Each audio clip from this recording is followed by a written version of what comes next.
우리 하나님 말씀 보시겠습니다. 하나님 말씀 누가복음 18장 18절에서부터 23절까지. 누가복음 18장 18절에서부터 23절까지 제가 봉독하겠습니다. 어떤 관리가 물어 이르되 선한 선생님이여 내가 무엇을 하여야 영생을 얻으리이까? 예수께서 이르시되 내가 어찌하여 나를 선하다 일컫느냐? 하나님 한 분 외에는 선한 이가 없느니라. 내가 계명을 안 하니 간음하지 말라, 살인하지 말라, 도둑질하지 말라, 거짓 증언하지 말라, 내 부모를 공경하라 하였느니라. 여짜오되 이것은 내가 어려서부터 다 지켰나이다. 예수께서 이 말을 들으시고 이르시되 내게 아직도 한 가지 부족한 것이 있으니 내게 있는 것을 다 팔아 가난한 자들에게 나눠주라. 그리하면 하늘에서 내게 보화가 있으리라. 그리고 와서 나를 따르라 하시니 그 사람이 큰 부자이므로 이 말씀을 듣고 심히 근심하더라. 아멘. 여러분, 오늘 이 이야기의 제목을 아시나요? 보통 제목을 이야기할 때에 부자 청년 관원의 이야기다 이렇게 이야기합니다. 오늘 우리가 본문으로 읽었던 그 이야기가 마태복음과 마가복음에도 똑같이 나오게 되는데, 마태복음에서는 이 나온 관리를 가리켜서 청년이다 그렇게 이야기하고, 또 마가복음에서는 부자인 것을, 누가복음에서도 그렇지만 부자인 것에 대해서 강조를 하죠. 그리고 누가복음에서는 또 오늘 본문을 보니까 관리다 이렇게 부릅니다. 셋을 다 합쳐서 부자이고 청년이고 관리다. 그래서 부자 청년 관리의 이야기다 이렇게 이야기를 하죠. 근데 이 이야기의 시작, 저희가 이제 18절부터 23절까지 읽었지만 18절부터 30절까지를 보통 본문으로 이야기하기도 하는데, 그런데 이 이야기의 시작은 사실은 15절부터 시작된다고 우리가 말할 수가 있습니다. 15절부터 17절까지는 이 관리에 대한 이야기가 아니고 사실상은 어린 아이에 대한 이야기로 나오게 되는 것이죠. 그리고 18절부터 30절까지가 고위 관리에 대한 이야기입니다. 그런데 이 두 이야기, 15절부터 시작되는 어린아이의 이야기, 또 18절부터 시작되는 이 관리의 이야기, 이 주인공들이 가지고 있는 특징이 예수님께서 천국 또 하나님 나라에 대한 가르침을 주기 위한 어떤 하나의 특징을 나타낸다고 볼 수도 있겠습니다. 15절을 보시죠. 15절에 이렇게 이야기합니다. 사람들이 예수께서 만져주심을 바라고 자기 어린아기를 데리고 오매 제자들이 보고 꾸짖거늘. 이야기는 이렇게 시작이 됩니다. 우리가 마태복음과 마가복음에도 같은 이야기가 나온다 그러는데, 이 마태복음과 마가복음에는 그냥 어린아이 이렇게 이야기합니다. 누가복음에 보면 특히 15절에 보게 되면 여기에서는 어린아기 이렇게 이야기하죠. 그러니까 children이 아니고 infant라고 영어로는 말할 수가 있습니다. 이 당시에는 유아 사망률이 상당히 높았다고 합니다. 거의 대부분의 아기들이 돌이 되기도 전에 많이 죽는 것이죠. 그러다 보니까 이 가정에서 새롭게 태어난 아기가 있다면, 또 새롭게 태어난 아이를 키우는 그러한 부모라면 예수님의 행적을 이렇게 보면서 저희 예수님한테 가서 안수를 받게 되면, 예수님이 우리 아기를 만져주면 그냥 옆에서 쉽게 죽어 나아가는 그런 아이가 되는 것이 아니라 도를 넘기는, 잘 자라는 그런 아기가 되겠구나라고 생각할 수 있는 것이죠. 그래서 그런 아기들을 가진 부모라면 당연히 예수님 앞에 데리고 나와서 예수님이 한 번이라도 만져주기를 바라는 그러한 마음이 있었을 것입니다. 그런데 문제는 그러한 마음, 어린 아이들을 만져주기를 바라는 그 마음이 모든 사람이 가지고 있었던 그러한 마음이라기보다는 그런 아기들을 가진 부모의 마음일 뿐이라는 것이 문제가 되는 것이죠. 예수님의 제자들이 보기에는 이 아이들을 만지는, 예수님께서 이 아이들을 만나고 그 아이들에게 안수하고 기도해주는 그러한 시간들이 그다지 그렇게 중요해 보이지 않았습니다. 이 당시에 있어서 어린아이 또 아기, 이러한 존재들은 생산성이 없는 그러한 존재에 불과했기 때문에 예수님께서 그런 어린아이들을 만져주실 그러한 시간이 있다면 지금 그 외에 다른 사람들, 삶의 큰 문제를 가지고 있는 어른들에게 더 시간을 쏟으시는 것이 훨씬 더 나은 일이다, 그렇게 생각을 하는 것이죠. 그래서 제자들은 아이들을 데리고 나온 그 부모를 꾸짖습니다. 이거 좀 보십시오. 지금 예수님 바빠 죽겠는데, 우리 선생님이 바빠 죽겠는데, 하루가 48시간이라도 모자른데, 그리고 지금 우리 예수님을 만나기 위해서 저렇게 많은 사람들이 나와 있습니다. 저 중에는 병든 사람도 있고 삶에 문제가 있는 사람도 있고 막 쓰러져서 일어나지 못하는 사람들도 있는데, 그 사람들 한 사람 한 사람 안수해서 고쳐주기도 힘들고, 또 예수님이 시간이 있으면 더 천국 복음을 우리에게 알려주셔야 되는데, 이 하찮은 아기들, 이 애들 말이야, 그 애들을 봐달라고 데리고 나오는 것이 가당키나 한 노릇입니까? 물러가십시오. 나중에, 아주 나중에 정말로 예수님이 시간이 조금 더 있으면 그때 봐줄런지 몰라도 우리 예수님은 이런 아이들에게 시간을 쏟을 만한 그런 분이 아닙니다. 그렇게 이야기하고 있는 것이죠. 그런데 정작 예수님에게 꾸지람을 받은 사람들은 그 아기들을 가지고 나온 부모가 아니라 바로 제자들이었던 것이죠. 예수님께서는 어린아이들이 그에게 오는 것을 막지 말라고 말씀하시면서 하나님 나라는 어린아이와 같은 그런 사람의 것이라고 말씀하여 주는 것이에요. 하나님 나라는 어린아이와 같은 것이다. 여러분 대충 이해가 좀 되시죠? 제가 굳이 설명을 안 드려도 어느 정도 설명이 이해가 됩니다. 왜냐하면 우리가 사는 이 시대에 있어서는 어린아이가 상당히 존중을 받게 되고 그 어린아이의 특징들이 잘 부각이 되는 그러한 사회에 살고 있기 때문에 예수님께서 그렇게 말씀하실 때 나름대로 이해가 되는 부분이 있습니다. 그러나 지금 예수님을 둘러싸고 있는 수많은 사람들이 보기에는 예수님이 지금 무슨 말씀을 하시는 건지 잘 알 수가 없는 것이에요. 왜냐하면 아무리 생각을 해도 지금 예수님 주위에 있는 그 어린아이들로부터 배울 만한 것을 찾지 못하기 때문에 그렇습니다. 하나님 나라가 어린아이와 같은 이들의 것이라. 도대체 그게 무슨 소리냐? 어린아이가 된다는 것이 도대체 어떤 의미가 있는 것이냐? 예수님 주위에 있는 사람들로서는 이해하기가 그렇게 쉬운 일은 아니었다는 것이에요. 그래서 그 주위에서 이 광경을 보고 있었던 관리, 하급 관리도 아니고 부자가 이렇게 생각이 되면 고위 관리라고 볼 수 있죠. 그 관원한 사람, 관리가 바로 예수님 앞에 질문을 하게 됩니다. 선한 선생님이요, 내가 무엇을 하여야 영생을 얻으리이까? 다른 말로 이야기하면 예수님께서 지금 어린아이와 같이 되어야 하나님 나라에 들어갈 수 있다 그러는데 도대체 어린아이가 된다는 것이 무슨 의미가 있는 것입니까? 그러한 질문이 되기도 하는 것이죠. 누가복음 18장에 보면 같은 개념인데 다른 표현으로 설명하는 것들이 쭉 나오게 됩니다.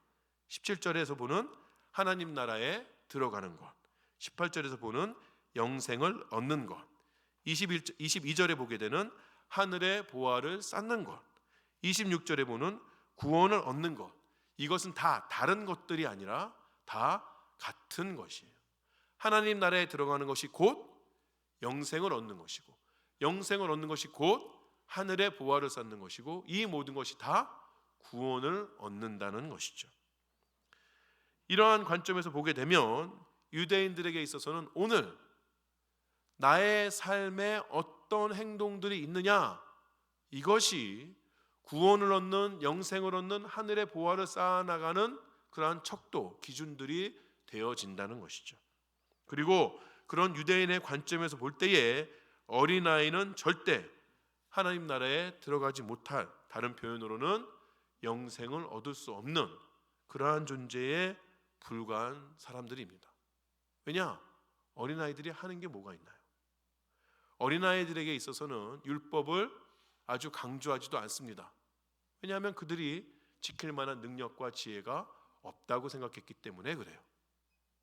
바하 미스바 이렇게 이야기하죠. 우리 지금도 유대인 커뮤니티에서는 아이들이 13살, 14살 되면 성인식을 하게끔 되죠.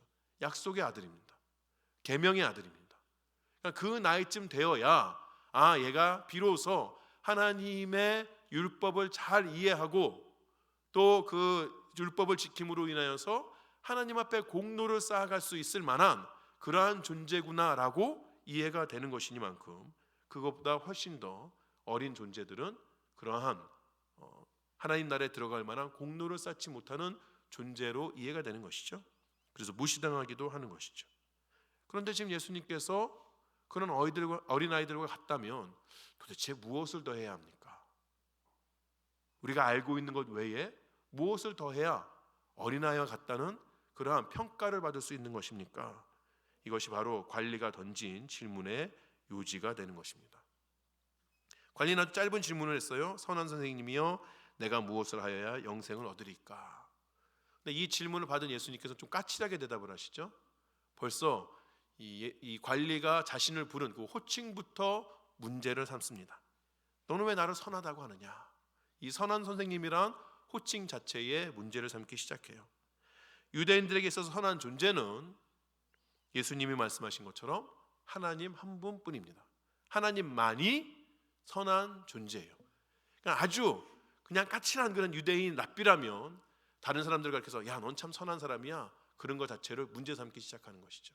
그러나 일반적으로는 유대인들이 생각을 하게 될 때에 그 선한 하나님께서 말씀하여 주신 율법을 잘 지키면 그 사람도 선하다라고 이해를 하고 서로 그렇게 호칭을 부르는 것이었어요. 이 관리는 예수님의 그 하시는 모습을 보니 당신은 정말 선한 하나님의 율법을 잘 지키고 그대로 행하는 분이군요. 그래서 당신은 선한 선생님이군요. 이렇게 부르고 있는 것이죠. 일일이 따지고 보면 그 관리의 말이 틀린 것은 없습니다. 그렇죠? 예수님만큼 하나님의 율법을 잘 지키는 사람이 어디 있습니까? 예수님만큼 이 땅 가운데서 선한 사람이 어디 있습니까? 그럼에도 불구하고 예수님께서는 그 관리가 자신을 부르고 있는 선한 선생님이라는 호칭을 거절하는데 그 이유는 인간에게서부터 하나님에게로 이야기의 초점을 바꿔 나가시기 위한 것이에요. 이 관리가 예수님한테 당신은 선한 선생님이다 라고 부를 때에 그 마음 중에, 은연 중에 받기를 원하는 것은 무엇인가? 대가를 받기 원하는 대가가 무엇이었을까요? 그래, 너도 선하다, 이 말 듣고 싶었던 것이죠. 인간이 하고 있는 행동 하나하나를 다 개수하면서 선하다 악하다 이거를 따져보고 싶었다 했던 것이죠. 그런데 예수님께서는 앞으로의 가르침에 있어서 그것보다는 하나님 중심으로 우리의 삶을 바라보는 그 가르침을 주기 원하셨기 때문에 지금 선한 선생님이란 그 명칭조차 문제를 삼으시는 것입니다.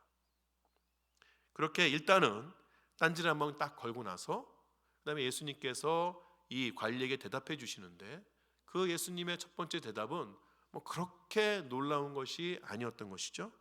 평범합니다. 사람들이 늘 생각할 수 있는 그러한 수준의 답변을 해주시는 것이에요. 어떤 답변이었습니까?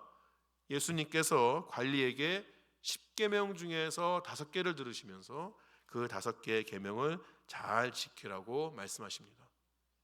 이 10계명 중에서 5개를 고르셨는데 이 5개는 다 공통점이 있습니다. 모두 친족이나 공동체와 관련이 있는 5개의 계명이었다는 것이에요. 관리가 예수님 앞에 나와서 질문한 것은 자기 자신의 안전, 자기 자신의 영생에 대한 질문이었습니다. 어찌 보면 좀 이기적인 질문이다라고 판단될 수도 있는 것이죠. 그런데 예수님께서는 이 질문에 대한 답으로 타인들을 돌아보는 마음을 요구하십니다. 너 혼자가 아니라 너의 공동체, 하나님의 백성들, 이런 사람들에 대해서 주의를 기울이라고 말씀하시는 것이에요. 예수님께서 말씀해 주셨는데 관리가 하는 말이 무엇입니까? 뭐 그 정도요. 저는 어려서부터 그 계명들 다 잘 지켜왔습니다. 여러분 생각할 때는 어떠신가요? 이 관리가 잘 지켰을 것 같으세요? 아니면 뻥치고 있네? 어느 쪽이세요?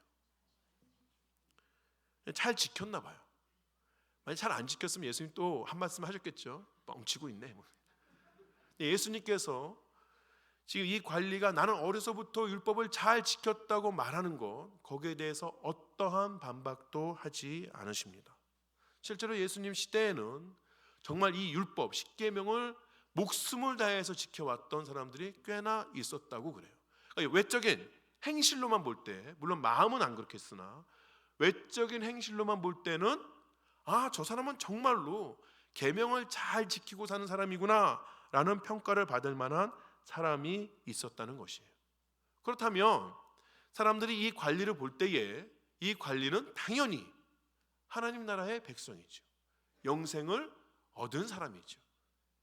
물론 자기 자신의 속마음은 그렇지 않았겠으나 그러나 사람들이 보기에는 당연히 그럴 만한 사람이라고 여겨지는 그러한 관리였다는 것이에요.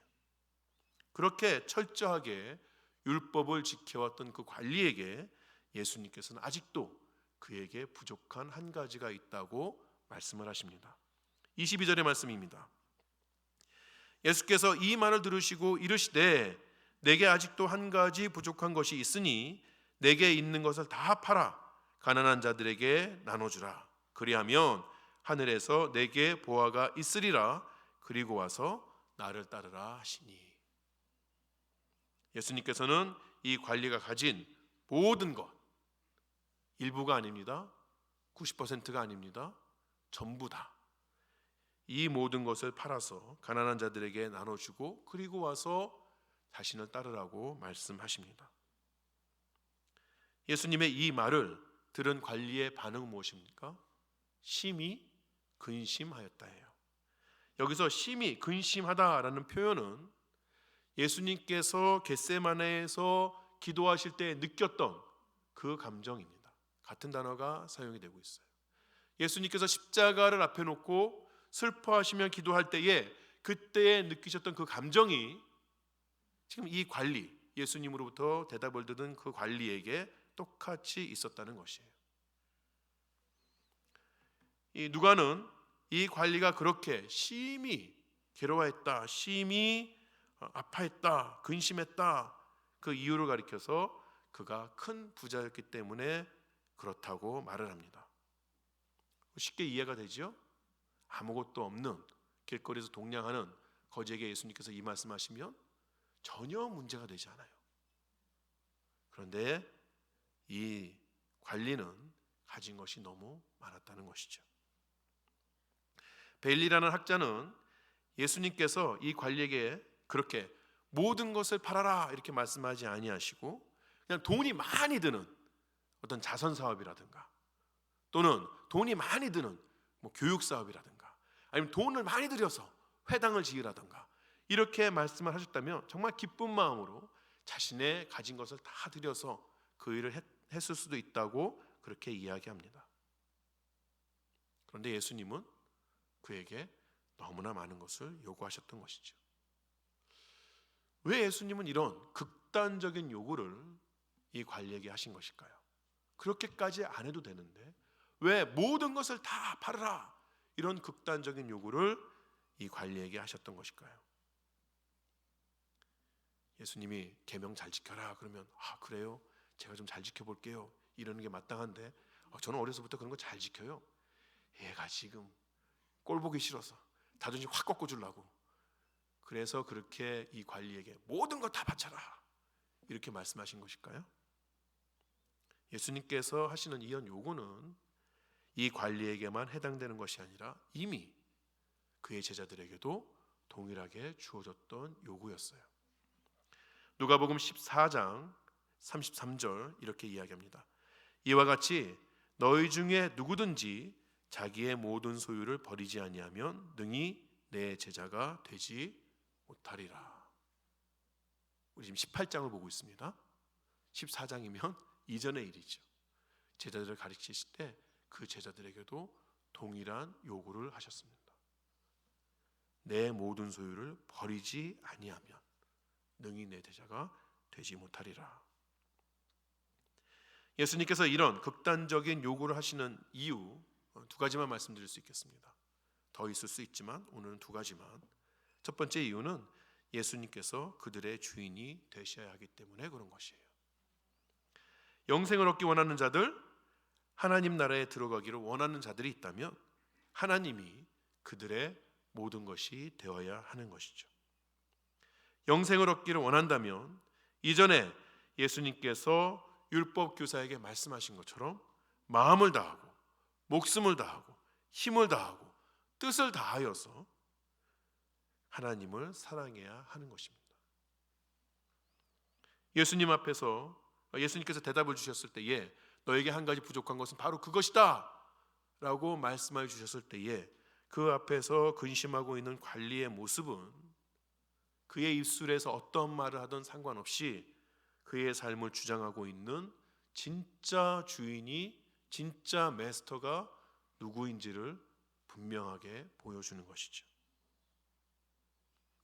그는 하나님 앞에서 계속해서 주여 주여 하고 기도해 왔으나 그의 삶을 주관하고 있는 진짜 주인은 그가 가지고 있는 재물이었던 것이에요. 우리 인생의 재물이 그렇게 간단한 문제입니까? 그렇지가 않습니다. 재물이라는 것은 하나님을 향한 충성심을 반대하게 만들 수 있는 강력한 힘을 가지고 있습니다. 예수님께서는 산상설교에서 그 점에 대해서 분명하게 말씀해 주셨습니다. 마태복음 6장 24절에 이렇게 말씀하십니다. 한 사람이 두 주인을 섬기지 못할 것이니 혹 이를 미워하고 저를 사랑하거나 혹 이를 중히 여기고 저를 경히 여김이라. 너희가 하나님과 재물을 겸하여 섬기지 못하느니라. 재물이라는 것이 강력한 힘이 없다면 예수님께서 이렇게까지 아주 극단적으로 이분법적으로 말씀하지 않으셨겠지요. 자본주의라는 말이 있죠. 우리가 지금 자본주의 살고 있습니다만 이 자본주의라는 어떤 철학, 어떤 사상이 일어나기도 전에 우리가 가지고 있는 재물은 인류 역사를 통틀어서 우리가 하나님 앞에 나아가는 그 발걸음을 막는 가장 강력하고 큰 대적 중에 하나였던 것이죠.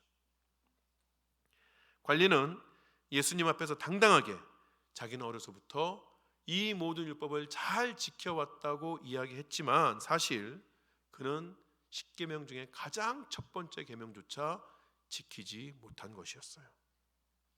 10계명의 가장 첫 번째 계명이 무엇입니까? 나 외에는 다른 신을 두지 말라. 관리는 하나님 앞에 나오면서 물질, 우리가 흔히 이제 성경에서는 물질을 가리켜서 맘몬 이렇게 이야기하는데 이 맘몬을 자기의 또 다른 신으로 섬기고 있었던 것이에요. 예수님께서 마태복음에서 말씀하신 그것을 따르자면 그가 맘몬을 섬기고 있기 때문에 하나님 나라에는 들어갈 수가 없는 것입니다. 이것이 예수님께서 그에게 극단적인 요구를 하시는 첫 번째 이유입니다. 두 번째 이유는 예수를 통해서 세워지는 새로운 나라를 위해서 이러한 극단적인 요구가 반드시 필요했기 때문에 그렇습니다. 어느 사회나 이 재물, 또 부요함, 부 이것은 신분, 권세, 사회적인 특권과 긴밀하게 연결이 되고 있어요. 어느 시대에나 그러니까 재물을 가진 사람들, 이 사람들은 자기들끼리의 영역을 만들어 놓고 그 안에서 서로 권력을 나누고 신분을 상승시키고 또 특권을 누리는 그러한 시스템을 만들어 나아가는 것이죠.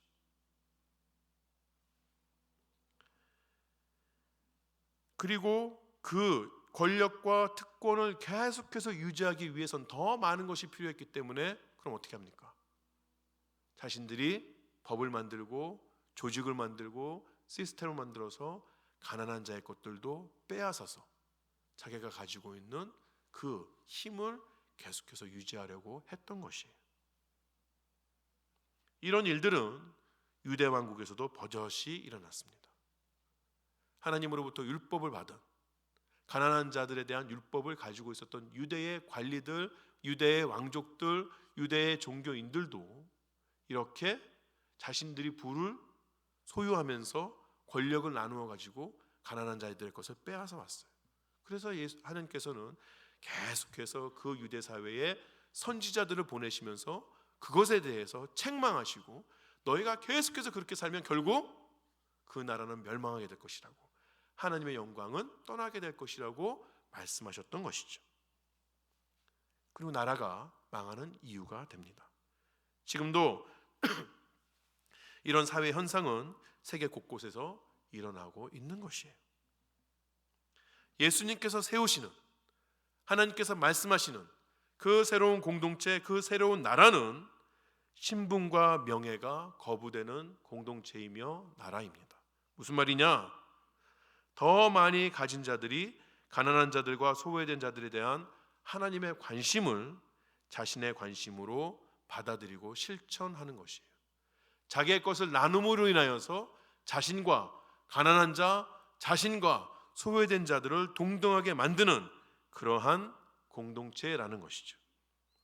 그저 가난한 사람들에게 돈 몇 푼 던져주면서, 그리고 어려운 사람들에게, 어려운 가운데 있는 사람들에게 위로의 말 몇 개 던져주면서 나는 할 바를 다 했다, 이런 나라, 이러한 공동체가 아니라 그들을, 가난한 자들을, 소외된 자들을 나의 가족으로 받아들일 수 있는, 나의 품 안으로 받아들일 수 있는 그러한 삶의 모습이 있는 나라가 바로 그 하나님의 나라, 하나님의 공동체인 것이죠.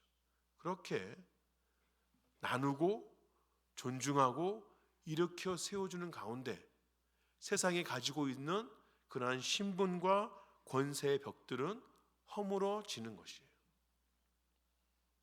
안디옥 교회가 그런 교회였죠. 그 안에는 유대의 왕족도 있었으며 헬라의 고위 관료들도 있었으며, 그리고 그냥 아무 보잘것없는 사람들도 함께 교회를 이루고 있었다는 것이에요.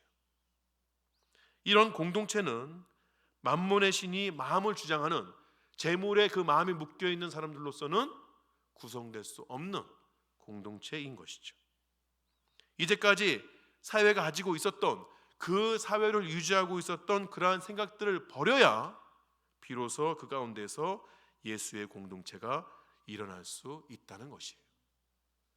이러한 두 가지 이유 때문에 예수님께서는 관리에게, 그리고 제자들에게 소유에 대한 극단적인 요구를 하시는 것입니다. 관리는 이러한 예수님의 요구를 받아들임으로써 그가 그토록 원했던 이 영생이라는 주제는 예수님 시대에도 그 이전의 시대에도 항상 유대 사회에 있어서 가장 사람들에게 많은 관심이 있었던 주제였어요. 근데 비로소 그가 영생에 대한 해답을 얻게 되었는데, 그것을 통하여서 하나님 나라에 들어갈 수 있게 되었는데, 그 길이 보여졌는데 관리는 예수님의 요구를 받아들일 수가 없었습니다. 재물을 가진 것을 전부 팔라는 그 말은 자신의 삶의 기반을 송두리째 흔든다고 생각했기 때문에 그런 것이에요. 예수님께서 공생애를 하실 때에 많은 사람들이 그를 찾아왔죠. 나병 환자도 찾아왔습니다. 앞을 못 보는 사람도 찾아왔습니다. 누워서 일어날 수 없는 그러한 사람들도 찾아왔습니다. 나병 환자에게 나병은 그 사람을 구속하고 붙들어 매는, 자유하지 못하게 하는 그러한 이유였어요. 그렇죠? 누워있는 자에게 그 병은 그 사람의 자유를 구속하는 것이었어요. 이들이 예수님 앞에 나왔을 때 예수님께서 내가 병남을 입었느니라, 그러면 그들 중에 누가 아니요, 저는 병을 꼭 가지고 있을게요, 이런 사람이 있었습니까? 없지요. 담대하게 내놓습니다. 이제까지 자신의 삶을 묶어왔던, 자유하지 못하게 했던 그 이유가 떠나는 것에서 기뻐하고 예수님 앞에 내어놓았던 그러한 그들이었어요. 그런데 부자는 그렇지 못한 것이죠. 영생으로 가는 그 발걸음을 붙잡고 있는, 자신을 자유롭지 못하게 하는 그 이유를 예수님께서 버리라 라고 말씀하실 때 그것을 버릴 수가 없었던 것이에요. 재물이 이렇게 참 무서운 것입니다. 예수님께서 이런 관리의 모습을 보시면서 말씀을 하십니다. 25절의 말씀입니다. 우리 25절의 말씀 앞에 스크린 보면서 함께 다 같이 읽어볼까요? 시작.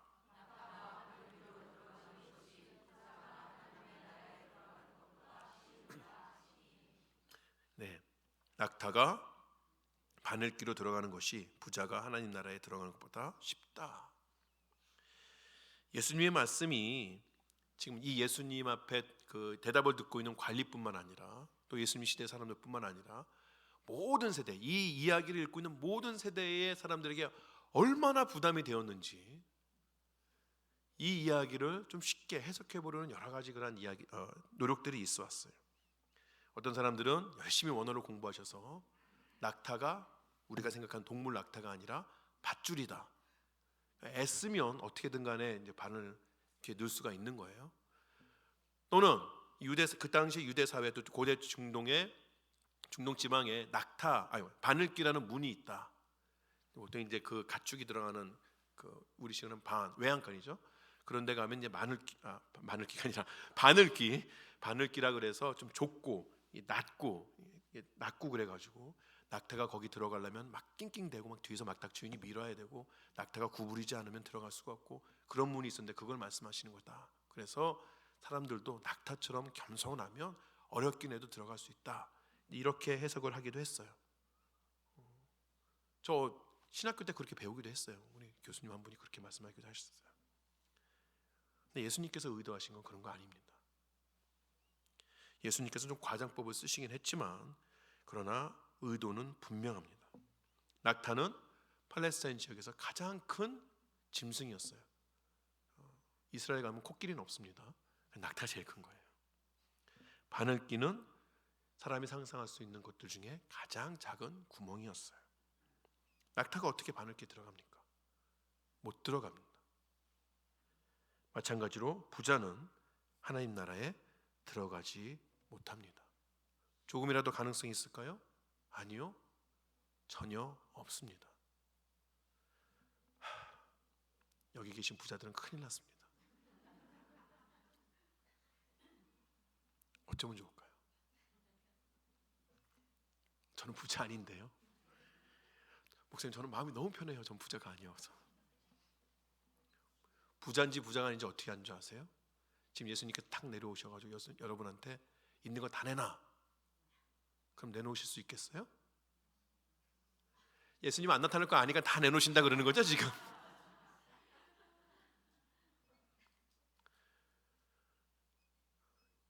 좀 바꿔볼까요? 너 지금 있는 건 다 내려놓고 누구누구 선교사님 따라서 선교지로 가. 뭐 어떻게 하시겠어요? 벌써 머리가 팍팍 돌아가죠. 내가 선교지에 갈 수 없는 이유. 피부병이 있어요. 저는 음식 먹으면 배탈이 나요. 내 삶에 조금이라도 어떤 애착이 있을 때 그 사람이 아주 부자죠.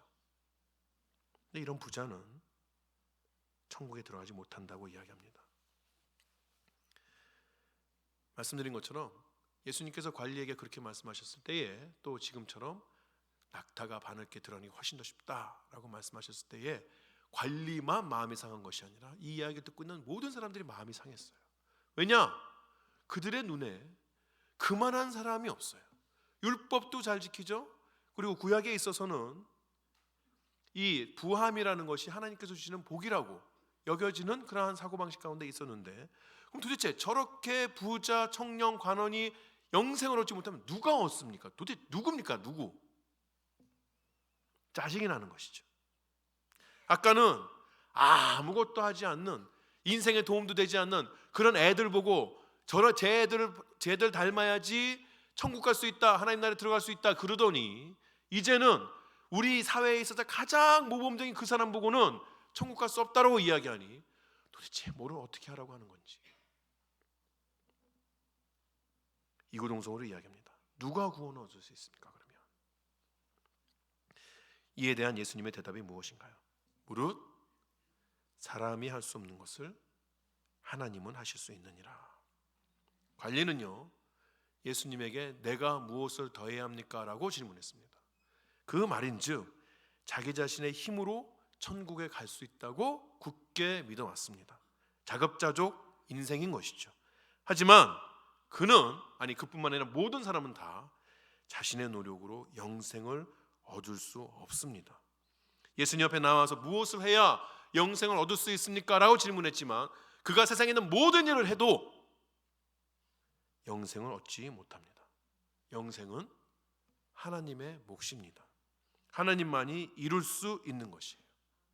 인간은 노력하고 또 노력해 보았지만 자신이 가지고 있는 한계, 그 한계를 느끼면서 나의 힘으로 영생을 얻는 것은 불가능하구나를 깨닫게 되는 것이. 그런데 바로 그때 인간이 불가능하다고 생각하는 그 순간에 하나님의 가능성의 문이 열리게 되는 것이에요. 관리가 자신의 어떤 것으로도 영생을 얻을 수 없다는 것을 인정하고 다 내려놓고 하나님 앞에 무릎 꿇었을 때에 저는 영생을 얻을 수 없는 사람이라고 말할 때에 그때에 비로소 영생이 그에게 주어진다는 것이에요. 이제 예수님께서 하나님 나라는 어린아이와 같은 이 될 것이라고 그들 그렇게 돼야만 하나님 나라에 들어갈 수 있다고 말씀하신 것이 그 뜻이 무엇인가가 드러나게 되는 것이죠. 하나님 나라에 들어가기 위해서는, 영생을 얻기 위해서는 자신의 가진 것을 다 내려놓아야 합니다. 그리고 하나님께 자신의 삶을 맡겨 놓아야 하는 것이에요. 부자는 하나님 나라에 들어갈 수가 없습니다. 그러나 하나님께서는 그 부자를 그의 나라에 들어가게 하실 수 있습니다.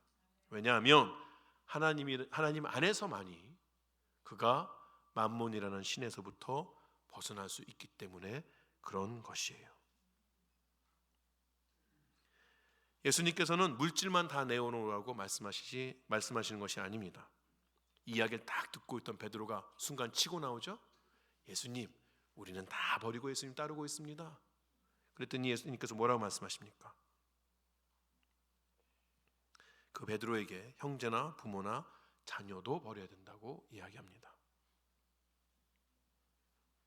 제가 오늘 이렇게 설교를 하는 것은 여러분 나가실 때 아니면 이따 헌금 시간에 가지고 있는 거 다 내놓고 예수님 따르세요. 제가 사이비 교주가 아닙니다. 예수님께서 관리에게 재물을 내어놓으라고 말씀하시는 것이 다 내려놓고 그냥 가난하게 살아야 된다라고 말씀하시는 것이 아닌 것처럼 가족을 버리라는 요구는 인생의 페류나가 되라는 것이 아닙니다. 자기 스스로가 인생의 평안을 줄 수 있다고 생각하는 것들, 잘하면 영생을 줄 수 있다고 생각하는 그 모든 것들을 다 내려놓고 예수님만 붙잡으라고 이야기하는 것이에요. 세상에 어떤 것도 예수보다 귀한 것이 없으며 가진 것을 다 내어놓아도 예수만 있으면 우리 인생에 영생이 있다고 믿는 그 믿음을 가지라는 것입니다. 마태복음 13장 44절에 이렇게 말씀하십니다. 천국은 마치 밭에 감추인 보화와 같으니 사람이 이를 발견한 후 숨겨두고 기뻐하며 돌아가서 자기의 소유를 다 팔아 그 밭을 사느니라. 이것이 천국이고 이것이 영생이라는 말입니다. 천국은 우리의 모든 것을 다 내어놓아야 얻을 수 있는 것입니다. 우리를 천국으로 인도하는 유일한 중보자이신 예수님은 우리의 모든 것을 다 팔아야 살 수 있는 그러한 분입니다. 이러한 말씀을 오늘 처음 받는 것은 아닐 겁니다. 몇 번이고 받았죠. 그러나 여전히 이러한 말씀이 우리에게 다가올 때 우리는 마음이 불안합니다. 그렇게 다 내어놓으면 어떻게 살 수 있겠습니까? 아이러니하게도 우리가 성경의 말씀을 쭉 보게 되면 이 요구를 받아들인 사람들은 이 예수님의 극단적인 요구 때문에 피폐하게 되거나 고갈되지 않습니다. 가정과 가족을 그리스도를 위해 버린 자들은 자신들이 버린 것보다 더 많은 것을 받을 것이라고 예수님께서 약속하여 주셨어요. 29절과 30절에 이렇게 말씀하십니다. 이르시되 내가 진실로 너에게 이르노니 하나님의 나라를 위하여 집이나 아내나 형제나 부모나 자녀를 버린 자는 현세의 여러 배를 받고 내세의 영생을 받지 못할 자가 없느니라 하시니라. 예수 앞에 다 내어놓으면 우리에게 아무것도 남지 않는 것이 아니라 예수님 앞에 다 내어놓게 될 때에 우리 앞에 있는 모든 것, 우리의 가족도, 우리의 재물도 우리에게 복이 되어서 돌아오는 것입니다. 우리가 가진 물질을 예수님 앞에 내어놓을 때에 그 물질이 나의 주인이 되는 것이 아니라 나의 인생의 기쁨이 되는 도구로 바뀌어지는 것이에요. 우리 가족을 주님 앞에 드릴 때에 그때에 그 가족이 우리 삶에 있어서 행복이 되는 것입니다. 사도 바울은 바로 이 약속을 믿고 삶을 살아갔던 사람이었어요. 그는 모든 것을 내려놓고 복음을 전하는 것에 일생을 바친 사람이었습니다. 사도행전에 그의 행적을 보게 될 때에 외적으로 보게 되면 예수님께서 약속하신 현세에 있어서 몇 배나 되는 복을 받게 될 것이다 별로 그렇게 드러나지 않아요. 그런 삶을 살았던 그가 고백하는 것이 무엇입니까? 로마서 8장 18절에 그는 이렇게 고백합니다. 생각하건대 현재의 고난은 장차 우리에게 나타날 영광과 비교될 수 없도다. 여러분 어떻게 생각하시나요? 바울이 지금 하나님 나라에서 그 영광을 누리고 있을까요? 우리는 이 약속을 받아들이는 것, 우리가 가진 모든 것을 다 내어놓는 것이 얼마나 큰 도전인가를 알고 있습니다. 하지만 하나님의 약속에 근거해서 큰 발걸음을 내디딜 때에, 그때에 바로 우리 앞에 새로운 삶이 펼쳐지게 되는 것이에요. 여러분 아직도 주님 앞에 내어놓지 못하는 그것은 무엇입니까? 다 내어놓아야 한다는데 95%만 내어놓고 5% 내어놓지 못하는 것이 있다면 그 5%는 도대체 무엇일까요? 이제 그것을 내어놓을 때가 됐다고 생각하지 않으십니까? 나의 삶의 중심을 잡고 있다고 믿고 있는 그것을 내려놓고 주님 안에서 영생을 누리는, 하나님 나라의 복을 누리는 여러분 되시기 바랍니다. 기도하시겠습니다.